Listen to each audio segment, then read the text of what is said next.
নিহারি মাছটা আর এই যে পেঁয়াজ রসুন আদা টমেটম একটা আলু দিয়ে মশলাটাকে কষিয়েছি।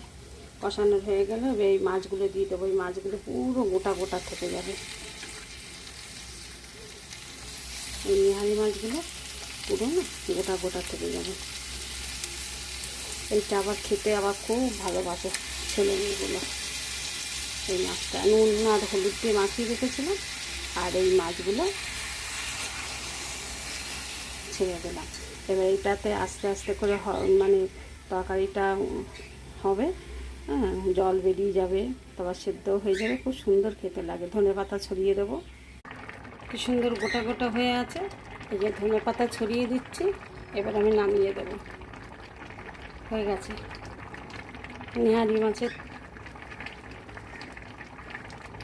তরকারি, চচ্চড়ি। এটা নিহারি মাছের চচ্চড়ি। দেখো কত সুন্দর হয়ে গেছে, গলেও গেছে, মাছগুলো কত সুন্দর হয়েছে, ঠিক আছে, গোটা গোটাও আছে। নামিয়ে দিই এবার।